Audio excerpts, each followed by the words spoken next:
Shalom y bienvenidos a Vía Haftaj Israel, una frase hebrea que significa amarás a Israel. Esperamos que se queden con nosotros durante los próximos 30 minutos, ya que nuestro maestro, el Dr. Baruch, nos compartirá una enseñanza expositiva de la Biblia. El Dr. Baruch es profesor titular del Instituto Zera Abraham, con sede en Israel. Aunque todos los cursos en el instituto se imparten en hebreo, el Dr. Baruch se complace en compartir esta enseñanza en inglés con doblaje al español. Para más información, visítenos en amarazaisrael.org o descargue nuestra aplicación móvil Mi Estudio Bíblico. Aquí está Baruch y la lección de hoy. La semana pasada vimos la importancia que tiene entrar en acuerdo con el orden de Dios. Eso produce que Dios se mueva en tu vida y ese mover de Dios genera un cambio glorioso. Hace que se cumpla la voluntad de Dios. ¿Y qué nos enseña esto? Nos enseña la relación que existe entre hacer la voluntad de Dios y ver la manifestación de la gloria de Dios. Cuando la gloria de Dios se manifiesta, cosas buenas pasan. Y eso es lo que vimos. Recordarán que nos enfocamos en una mujer gentil, literalmente una cananea. Y descubrimos que la palabra cananea proviene de un origen hebreo que significa rendir, someterse. ¿Y cómo debemos entender esto? Como reconocer la autoridad de Dios en nuestra vida. Cuando hacemos eso, cuando nos sometemos a su autoridad, deseando su voluntad, afirmando el orden de Dios en este mundo, ¿cuál será el resultado? Un cambio divino. Uno que producirá un resultado agradable. Y el resultado es la adoración. No una adoración artificial, sino una adoración que agrada a Dios. Aquella que verdaderamente es una respuesta a que Dios está con su pueblo. Toma tu Biblia y ve conmigo al libro de Mateo, capítulo 15. Libro de Mateo, capítulo 15. Empezaremos en el versículo 29 y vemos un resultado aquí. Acabamos de ver, tal como les dije, a una mujer aceptando, recibiendo, sometiéndose al orden de Dios. Y ella experimenta las bendiciones de Dios en su vida. Ahora vamos a ver que el hecho de someterse al orden y propósitos de Dios es lo que tiene que suceder en la humanidad por el remanente de aquellos que queden, con el fin de que el reino de Dios sea establecido. Y el propósito de este primer pasaje que estudiaremos el día de hoy tiene que ver con enseñarle al lector, es decir, a ti y a mí, a sus discípulos, lo que debemos esperar cuando el orden de Dios es aplicado y establecido, el resultado de la voluntad de Dios. Se producirá una experiencia de reino y eso es lo que estos versículos describen. Verso 29. Y Yeshua, partiendo de allí, vino junto al mar de Galilea. Esta palabra que se traduce como junto o cerca, busca enfatizar la ubicación, cerca del mar de Galilea. ¿Y por qué es importante? Porque proféticamente, tal como con frecuencia hago, vamos de regreso a la profecía, porque la profecía nos da la visión, la perspectiva adecuada para entender el nuevo pacto. Mucho de lo que dijo el Mesías, mucho de lo que hizo, se basó en el cumplimiento de la revelación profética. Y en esta porción de la Escritura está resaltado. Presta atención a esta palabra traducida como cerca de o junto a, que es la palabra griega para, y aparecerá una vez más dentro de unos versículos. Y la repetición de esta palabra reviste una notable importancia. El mar de Galilea, de acuerdo con Isaías, es donde la revelación del Mesías iniciará. Su revelación nos da una indicación de lo que Él, en última instancia, producirá.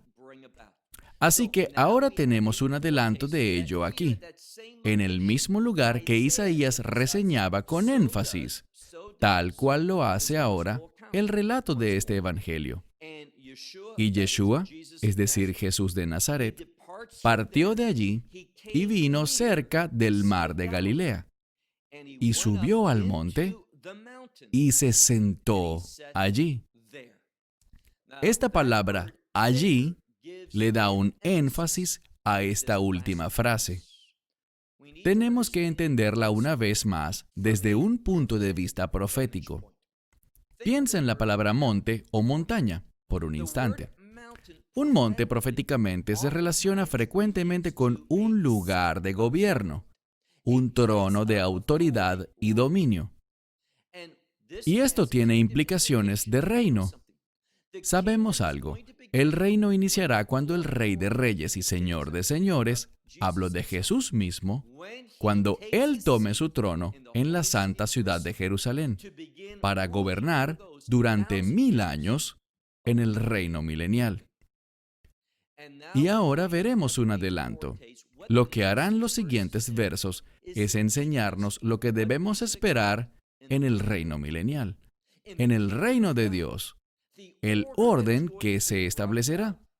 Lo que estudiamos la semana pasada se repetirá de nuevo para confirmar, para enseñar, para enfatizar que el orden de Dios produce una restauración. Él restaura las cosas a lo que Dios siempre, y quiero enfatizar eso, a lo que Él siempre quiso que fueran. Pero ¿cuál fue el problema? ¿Qué afectó este orden negativamente? La respuesta es el pecado. Así que el Mesías dominará en un reino que revela una restauración de vuelta al tiempo cuando el pecado no gobernaba, cuando el pecado no demostraba su poder. Él sube al monte. Noten que dice el monte, enfáticamente, y se sienta. Es una referencia. Lo que debe venir a nuestra mente es cuando el Mesías tome su asiento sobre el trono del reino. Ahora leamos el verso 30. Y muchas multitudes, literalmente está escrito así, multitudes muchas. El término mucho, en griego, puede ser singular o plural, algo que no se puede hacer en inglés, lo cual es otra de las razones por las que el Nuevo Testamento fue inspirado por Dios para ser escrito en griego, porque es un idioma muy preciso y específico. Entonces se enfatiza aquí que muchas multitudes, no solo una gran multitud, sino muchas multitudes diferentes, de distintas procedencias, trasfondos variados, todas vinieron a Él. Y lo que esto en algún modo nos deja ver es que muchas personas diferentes vendrán y entrarán en el reino de Dios, como lo dice la Escritura. Entonces, muchas multitudes vinieron a Él trayendo consigo. Noten esto. Ellos trajeron con ellos, en otras palabras, a cojos, ciegos, sordos, lisiados y muchos otros. ¿Y qué hicieron estos individuos, estas multitudes? Trajeron a estas personas que carecían de algo. Todas reflejaban un orden que no era la voluntad original de Dios. No habían experimentado su restauración. Estas multitudes que provenían de distintos trasfondos, distintas culturas quizás, trajeron a todos estos individuos, como dice aquí, a los cojos, a los sordos, a los lisiados, a los ciegos y otros por el estilo, y los trajeron a todos ante Yeshua. Es interesante porque dice probablemente en tu Biblia que los sentaron allí, pero es una palabra mucho más intensa. Si haces un buen estudio de esta palabra, es la misma palabra para lanzar o arrojar, que deja ver un grado de emoción, un grado de entusiasmo. También yo interpretaría que manifiesta una poderosa expectativa. Entonces, los echaron allí, y recuerden, es la segunda vez que menciona la palabra que enfaticé antes, para, esta palabra que es cerca o significa junto, a un lado de, la cual vimos iniciando el pasaje con respecto al mar de Galilea. Y este término mar de Galilea, si lo ves, por ejemplo, en la profecía de Isaías, donde nos habla del mar, ese mar en el último verso de Isaías 8, se trata del mar de Galilea. Allí es donde la luz, la iluminación, la revelación de la obra del Mesías originalmente se iniciaría. Y ahora vemos esta misma palabra cerca de o junto a, referida a un lugar diferente. ¿Qué lugar? Dice, ellos los echaron junto a o cerca de los pies de Yeshua. ¿Logras percibir la imagen que debemos ver en este pasaje? Estar junto o cerca de los pies de alguien es una postura de sumisión. No es algo que ocurre por casualidad. Hay gran sabiduría, gran significado en que estas grandes multitudes de personas cojas, sordas, lisiadas o discapacitadas, ciegas y todo lo demás, todas fueran lanzadas, literalmente arrojadas a sus pies. ¿Los pies de quién? Los pies de Yeshua. Y aquí se produce esta sumisión, este reconocimiento de su identidad, como aquel que se sienta sobre el trono. Ese es el Rey, el Mesías. Recuerden que lo hemos dicho antes, esta palabra Mesías puede también ser traducida como el ungido, el Rey. ¿Y qué hizo Él? La Escritura dice en el verso 30 que Él los sanó, sin excepción. Todos fueron sanados. De manera que las multitudes, una vez más en plural, las multitudes se maravillaron. Nunca habían visto toda esta variedad de personas diferentes que tenían problemas físicos ser sanados en un instante. Y la Escritura dice, por tanto, como resultado de esto, las multitudes se maravillaron al ver a los mudos o a los sordomudos hablar, a los discapacitados ser sanados, a los cojos caminar, a los ciegos ver, y le dieron gloria, y aquí está la clave. ¿A quién le dieron la gloria? A Dios. Pero noten la frase usada aquí. Dicen que dieron gloria al Dios de Israel. Muy importante, ¿por qué? El hecho de que no solo dice a Dios, sino al Dios de Israel, tiene como fin informarnos y enseñarnos algo. Verás, debemos entender esto. La palabra Israel tiene implicaciones de reino. Y lo voy a repetir. La palabra Israel tiene implicaciones de reino. Y por eso es que si estás en una asamblea local, en una congregación o iglesia, donde el pastor con frecuencia se refiere a la tierra prometida, la tierra de Israel, como Palestina, esta persona está confundida. Quizás solo necesites acercarte a él y compartirle con amor, con mucho respeto, que el término Palestina, su origen, identifica a un pueblo que quiere obstruir, detener el propósito de Dios. Entonces, no debemos llamar a la tierra de la promesa, a la que la palabra de Dios designa como Israel, no debemos llamarla Palestina. Y esta frase, el Dios de Israel, le da a este pasaje un contexto de reino. En otras palabras, el hecho de que diga el Dios de Israel nos brinda un entendimiento para el futuro, hablando de la realidad del reino. ¿No es interesante? Para describir al reino se utiliza a Israel. Y si vamos a ser proféticamente correctos, también debemos utilizar este término, Israel, y no uno que ofende a Dios, el término Palestina. Avancemos al verso 32, el segundo pasaje que estudiaremos el día de hoy. Y este es un gran milagro. Ya encontramos en el capítulo anterior, el 14, la alimentación de los 5,000. Aquí, un milagro similar. No es el mismo, pero se trata de la alimentación de los 4,000. Y hay algunas diferencias significativas para enseñarnos grandes revelaciones. Es decir, la alimentación de los 5,000 nos enseñó una lección. La revisaremos en un momento. Y esta alimentación de los 4,000 nos brindará verdades adicionales con el fin de lograr un entendimiento más completo sobre la persona y la obra del Mesías. Y esto es realmente de lo que se trata nuestro estudio. Cuando digo nuestro estudio, quiero decir todos nuestros estudios. Crecer en nuestro entendimiento sobre quién es Jesús, qué ha hecho y qué hará. Eso es lo que nos interesa sobre el Mesías Yeshua. Saber quién es, cuál ha sido y cuál es y será su obra. Pasemos ahora al verso 32.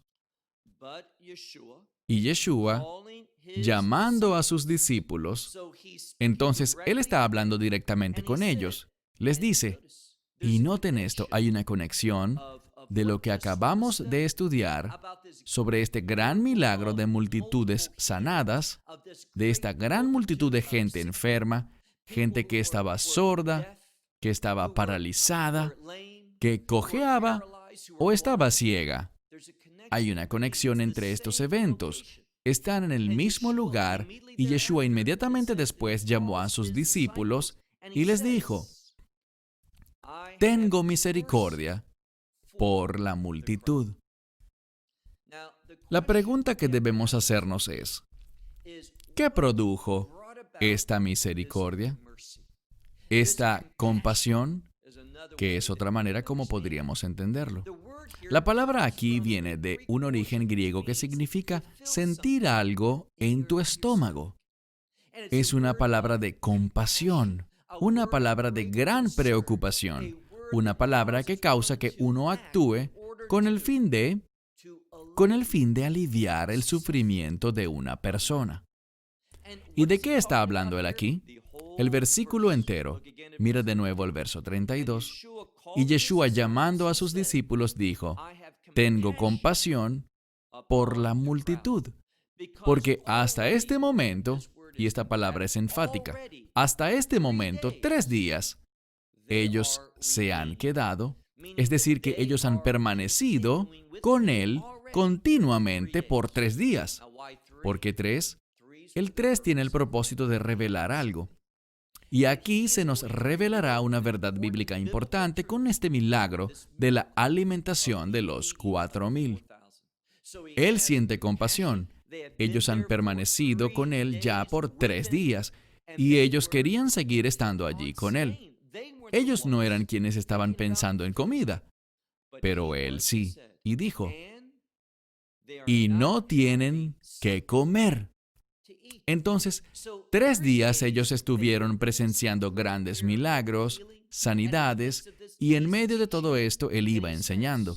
Y les dice en la mitad del verso 32, y enviarlos de vuelta con hambre, no quiero, no sea que se desmayen, que colapsen en el camino.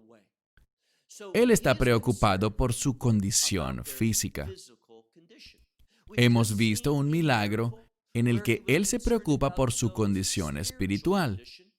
Y ahora Él está preocupado por su condición física, porque ellos no tienen comida. ¿Y por qué no tienen comida? Porque han sido muy diligentes en su deseo de escuchar la palabra de Dios, su enseñanza. Verso 33.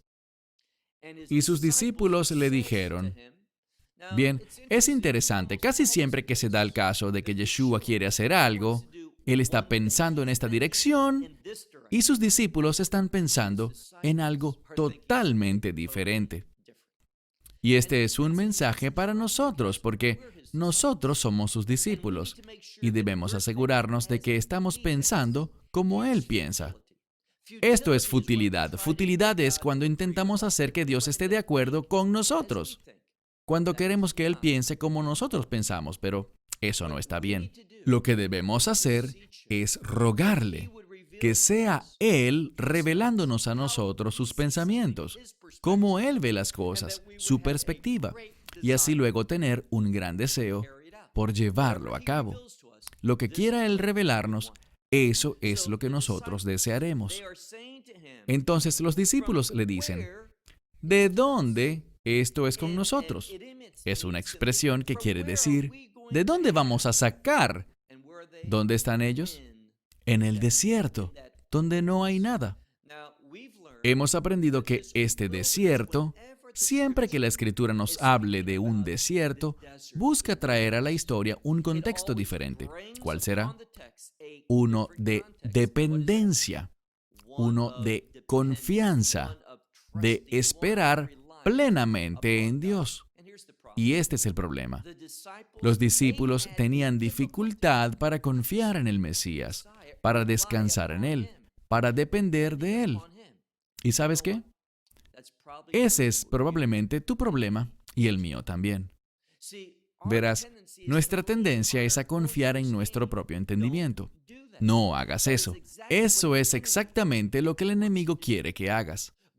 Pero confía, depende de Él. Los discípulos dijeron, ¿de dónde sacaremos nosotros en este desierto? Y luego leemos, pan, y la palabra tal medida. Es decir, ¿dónde en este desierto podremos conseguir pan suficiente en tal cantidad que satisfaga a una multitud de tal medida como esta? Y esta palabra tal medida, referida a una multitud de ese tamaño y al pan, la cantidad de pan que iban a necesitar, estos términos aparecen aquí vinculados a propósito. ¿Por qué? El mensaje es este. Ellos estaban pensando en lo humano. Ellos consideraban la provisión física en vez de pensar en aquel que hablaba con ellos. Este es un pasaje que demuestra la inhabilidad de los discípulos para madurar. Y te pregunto, ¿tienes problemas de madurez espiritual? Dios te enseña algo, te trae una situación que a veces puede ser difícil, puede ser una experiencia dolorosa. ¿Estás aprendiendo de allí? ¿Logras captar lo que Dios quiere que tú aprendas? Aquí en este pasaje de la Escritura, los discípulos están pensando humanamente en lo físico, en lo natural, en vez de considerar a aquel que está con ellos, el Mesías. Verso 34. Y Yeshua les dice, ¿cuántos panes tienen? Pero, y esta es una conjunción importante, Él les pregunta, ¿qué tenemos? Verás, con Él hay provisión. El término en hebreo es una palabra muy importante, lashlim. Necesita completarse, y eso es lo que Dios hace. Él toma aquello que está incompleto y lo completa, lo llena. Es su naturaleza. Y eso es lo que el Mesías demostrará una vez más a estos discípulos lentos para madurar. Pero ellos le dijeron 7. Es decir, 7 porciones de pan y unos pocos, y aquí hay un cambio. Si regresamos al capítulo 14 y la alimentación de los 5,000, se usa la palabra normal para pescados, pero aquí se utiliza un término ligeramente diferente, una palabra que habla de pescaditos pequeños. Entonces tienen 7 pedazos de pan, pero solo tienen unos pocos y no se nos proporciona un número. En la alimentación de los 5,000 se dijo que habían 5 panes y 2 peces. Aquí no es el caso. 7 panes, pero solo una pequeña cantidad de pescaditos. Verso 35. Todo esto se inicia, este milagro que vamos a presenciar, se inicia con Él ordenándole a la multitud hacer algo. Tu Biblia probablemente diga a sentarse, y eso está bien. Pero aquí se usa una palabra única. No es la palabra normal, no es la misma que aparece cuando leíamos que el Mesías se sentó al subir a la montaña y se sentó sobre ella. Esa es la palabra normal para sentarse. Pero aquí vemos una palabra para reclinarse, y es usada con frecuencia en la Biblia en el sentido de sentarse para tomar parte de una comida importante, significativa, que forma parte de alguna festividad, como la que tendrías en Shabbat o en la celebración de la luna nueva, algo importante, una boda, un bar mitzvah, en una circuncisión, en una ceremonia de Brit Mila, algo de mucha importancia. Y el hecho de que esta palabra aparezca en el texto nos dice que lo que estamos estudiando tiene importancia. Entonces, le ordena a las multitudes que se sienten sobre la tierra. Tomando los 7 panes y los pescados, aquí vemos la palabra normal para pescados, dio gracias y partió, es decir, partió el pan, lo dividió y se lo dio a sus discípulos tal como lo hizo la vez anterior. Pero, y aquí se enfatiza esta conjunción diferente. ¿Por qué? Porque eran los discípulos quienes se la dieron a las multitudes. Y vemos algo. Dios nos provee a nosotros y nosotros lo distribuimos a los demás. Nosotros nos volvemos instrumentos para la distribución de la provisión de Dios. Así que debes decir esto: Dios, úsame con el fin de que yo sea un instrumento de bendición para otros, que me puedas usar para distribuir tu bendición a otros. Verso 37. Y todos comieron y quedaron satisfechos. Y ellos tomaron, y luego leemos la palabra para algo que sobra, algo que queda de la abundancia, los trozos que no fueron consumidos. ¿Y qué hicieron ellos? Ellos colocaron estos trozos, estos pedazos de lo que sobró de esta abundancia, y llenaron 7 canastas. Entendamos esto. En la alimentación de los 5,000, sobraron 12 canastas, y en esta ocasión 7. Y quiero que veas que hay algo importante aquí. Cuando vemos la alimentación de los 5,000, aprendimos algo. Aprendimos que Israel experimentará libertad por medio del Mesías para cumplir su propósito. Pero ahora esta alimentación, noten lo que dice la Escritura, llenaron 7 canastas, y todos aquellos que comieron fueron, ¿cuántos? 4,000 hombres, sin contar, dice, a las mujeres y los niños. Fueron 4,000. El 4 es el número que representa al globo, al mundo. 7 y 4. El propósito del Mesías por medio de su orden es traer santificación. Él llevará a cabo su propósito. El número 7 tiene que ver con santidad, santificación, propósito. El Mesías traerá santificación al mundo. Verso 39. Y después de despedir a la gente, subió al barco, se embarcó y desde allí se fue a las regiones de Magdala, un lugar diferente, cercano al mar de Galilea. De nuevo, el Mesías hizo un gran milagro con el fin de revelarnos algo, para que podamos conocer la verdad e implementarla en nuestras vidas. Cerramos con esto. Hasta la próxima semana. Shalom desde Israel. Shalom from Israel.